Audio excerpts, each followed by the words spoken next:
Shalom, shalom, peuple de Dieu. Je suis l'évangélique Jacques Soumarou et je voulais vous entretenir ce matin sur une portion de la parole de Dieu dans les sermons sur la montagne. Voilà. C'est de ça que nous allons parler ce matin, les sermons sur la montagne. Vous savez, les sermons sur la montagne est fondamental dans la vie d'un enfant de Dieu. Si nous voulons marcher correctement avec le Seigneur, il est important de mettre l'accent là-dessus. Beaucoup d'hommes ne comprennent pas cette portion de la parole de Dieu parce que ils ne font pas attention aux portées de ce que cette parole veut dire. Ils prêchent superficiellement sur le sermon sur la montagne. Le sermon sur la montagne. Alors nous allons ce matin décortiquer quelques versets de ce sermon-là pour l'édification du corps de Christ. On va d'abord prier le Seigneur pour remettre tous en sa puissance. Mon Père Céleste, je te remercie pour ta grâce et ta miséricorde dans son âme bien infinie. Merci, Seigneur, pour ce que tu fais pour nous. Parce que, Seigneur, c'est toi qui es au devant de toutes choses, Seigneur, pour toujours nous instruire, afin que nous ayons, Seigneur, Père, la bonne nourriture et au ténèbre, au Dieu, Seigneur, au temps opportun. Manifeste ta grâce afin que nous puissions t'écouter. Sois béni, ton plus au nom de Jésus. Amen. Voilà le sermon sur la montagne. Ce n'est pas le sermon, le sermon.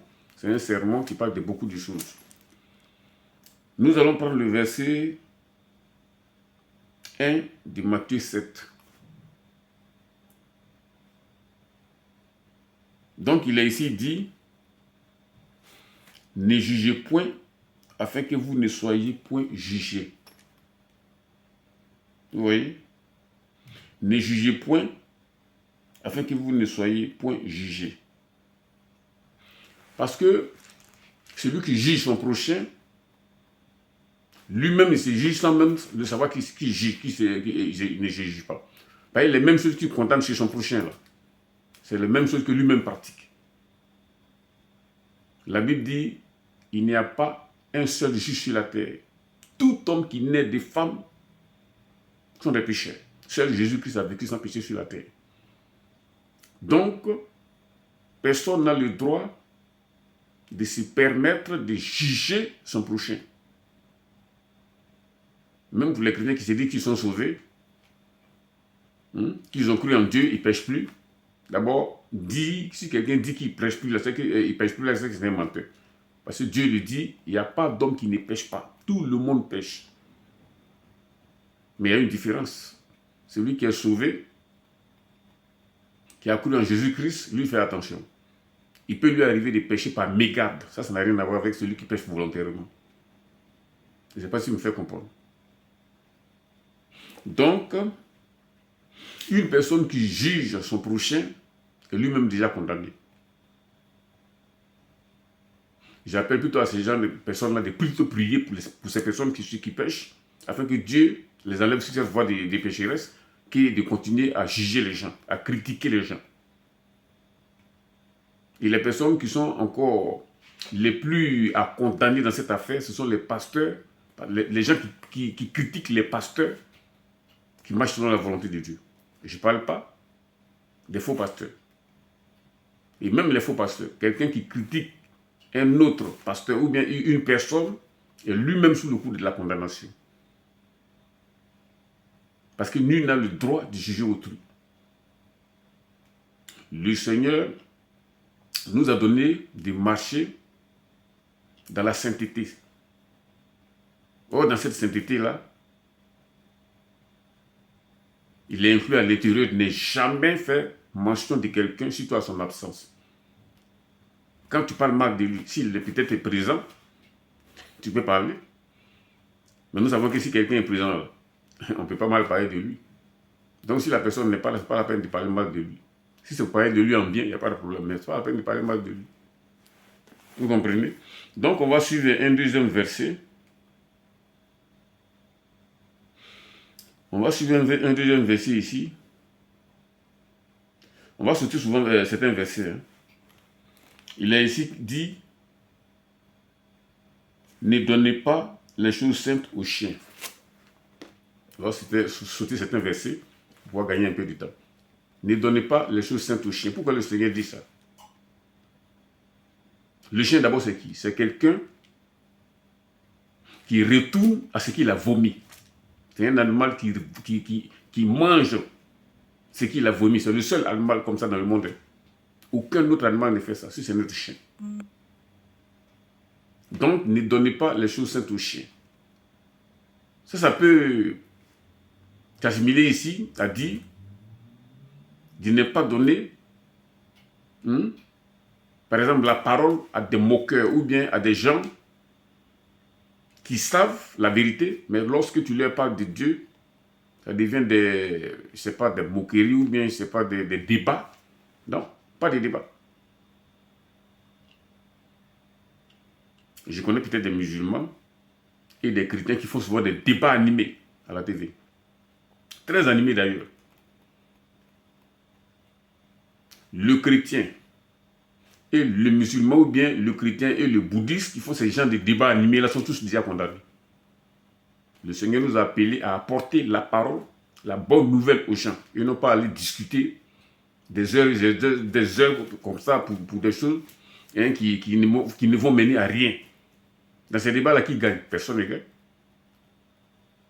Et cela, nous devons éviter de participer à ces débats-là, même les regarder. Parce que ces deux-là qui font ces débats-là sont condamnés.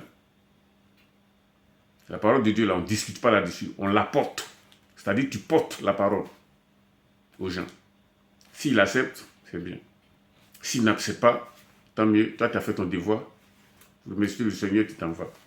On va aussi parler ici du verset 7. On va parler ici du verset 7 du chapitre 7. Il est ici dit, demandez et l'on vous donnera. Cherchez et vous trouverez. Frappez et l'on vous ouvrira. Ça, c'est un verset fondamental de la Bible. Les gens ne connaissent pas la portée de ce verset-là. Dans Matthieu 7, 7. Demandez et l'on vous donnera. Cherchez et vous trouverez. Frappez et l'on vous ouvrira. C'est très important. Les gens pensent que quand on dit demander et l'on vous donnera, c'est seulement la nourriture du jour, le vêtement, le travail, la voiture, etc. Ce n'est pas ça forcément. C'est très profond le verset là. Demandez et l'on vous donnera. Moi par exemple, j'étais lié à certains vices dans lesquels je ne pouvais quasiment pas me séparer. C'est-à-dire l'addiction à l'internet, l'addiction à Facebook, YouTube, TikTok, etc. Maintenant, je n'arrive pas à me défaire. Un jour, je suis tombé donc sur ces versets, je crois. Et puis j'ai eu ça en pensée, même pas sur la Bible. Demandez, l'on vous donnera. J'ai demandé au Seigneur, il dit, mais Seigneur, avec cet outil-là, c'est vrai qu'on travaille. Mais quand on travaille, au fur et à mesure, tu changes de page. Au fur et à mesure, tu vas regarder des choses que tu n'as pas forcément à regarder. Tu tombes finalement dans la distraction, dans des choses vaines comme ça. Et comme ça, tu peux passer des heures sur ces choses-là. Au détriment de la parole de Dieu, au détriment de la prière.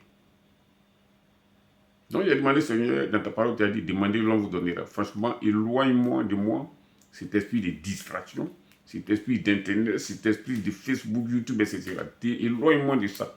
Tu as dit, demandez et l'on vous donnera. Vraiment, je te demande ça.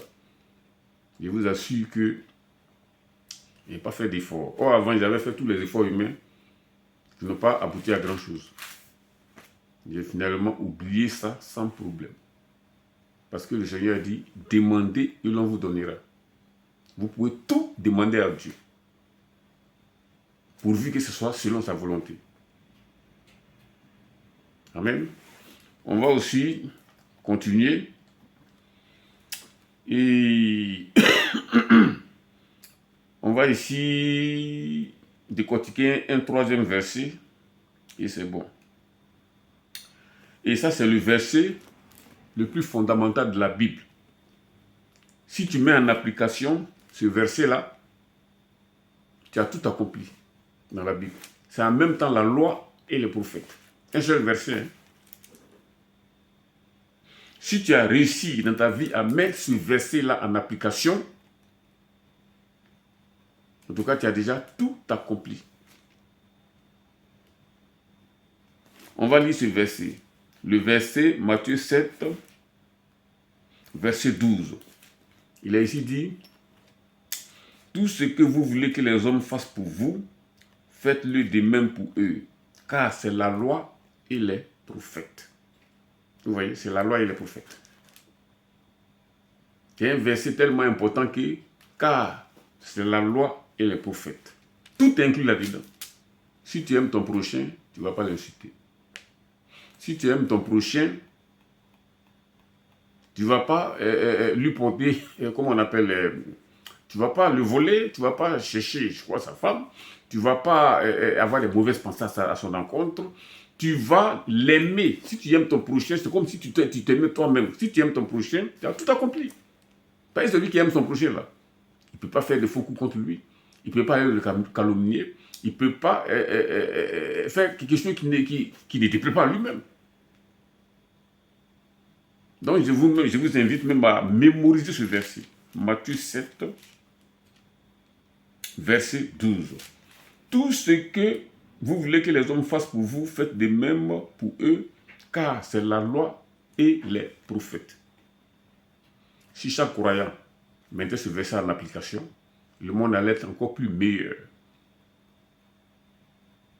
Chaque croyant, je n'ai pas dit si tout le monde entier mettait, comment on appelle ce verset en application.